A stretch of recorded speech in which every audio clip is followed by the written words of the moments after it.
Cinema ரகசியம் நேயர்களுக்கு வணக்கம். தமிழ் சினிமாவிலும் அரசியலிலும் தனக்கென தனி இடத்தை பிடித்து இன்றும் மக்கள் மத்தியில் வாழும் தலைவராக இருக்கும் கேப்டன் விஜயகாந்த் திரைத்துறையில் சக கலைஞர்களுக்கு ஏதேனும் பிரச்சனை வந்தால் முதல் ஆளாக களத்தில் வந்து நிற்பார். அதை பற்றித்தான் நாம் இந்த வீடியோவில் பார்க்க போகிறோம். அதற்கு முக்கிய உதாரணமாக நடன இயக்குனர்கள் லலிதாமணி ஒரு சம்பவத்தை பற்றி கூறியுள்ளார். சாய் வித் சித்ரா நிகழ்ச்சியில் பேசிய லலிதாமணி, விஜயகாந்த் பற்றி சொல்ல வேண்டுமென்றால் நான் அவருடைய மிகப்பெரிய ரசிகை. நாங்கள் அவருடன் இணைந்து 10 முதல் 15 படங்களுக்கு மேல் வேலை செய்திருக்கிறேன்.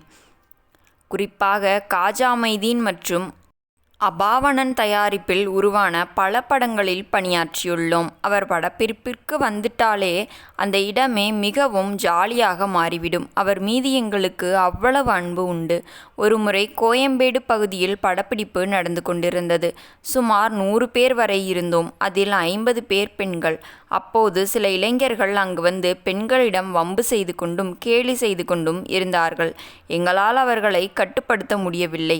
இறுதியில் நாங்கள் அண்ணாவிடம் சென்று, இந்த பசங்க எங்களை ரொம்ப தொல்லை பண்ணுறாங்க, பெண்களை நிம்மதியாக வேலை பார்க்க விட மாட்டேங்கிறாங்க என்று புகார் அளித்தோம். உடனே அவர், யார் அந்த பசங்க, காமிங்க என்று கேட்டார். நாங்கள் அந்த இளைஞர்களை அடையாளம் காட்டினோம். அண்ணா நேரடியாக அவர்களிடம் சென்று பெண்களிடம் தவறாக நடந்து கொண்டதற்காக அவர்களுக்கு சரியான பாடம் புகட்டும் வகையில் அங்கேயே செம்ம அடி அடித்து விட்டார். இதனால் அந்த இடமே பரபரப்பானது. ஆனால் அடி வாங்கியவர்கள் உடனடியாக ஊரில் இருந்த ஆட்களை அழைத்து வந்து விட்டார்கள். அப்போது அண்ணா ஃபோன் செய்து தனது மன்றத்தினருக்கு சொல்லிவிட்டார். ரசிகர்கள் மற்றும் மன்றத்தினர் லாரியாக அங்கு வந்து குவிந்து விட்டார்கள். எங்களுக்கு பாதுகாப்பாக இரவும் பகலுமாக அவர்கள் எங்களுடனேயே இருந்தார்கள். இந்த இக்கட்டான சூழலை அண்ணா மிகவும் துணிச்சலாக கையாண்டார்.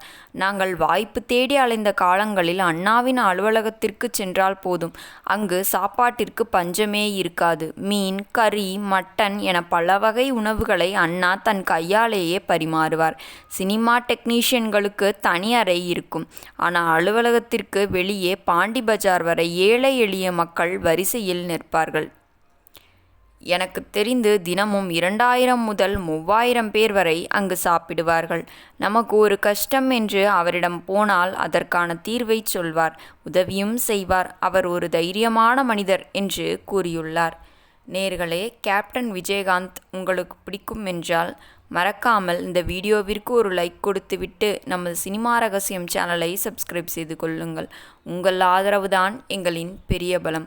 மேலும் நாளை இது போன்ற சுவாரஸ்யமான சினிமா தகவல்களுடன் உங்களை சந்திக்கிறேன். நன்றி, வணக்கம்.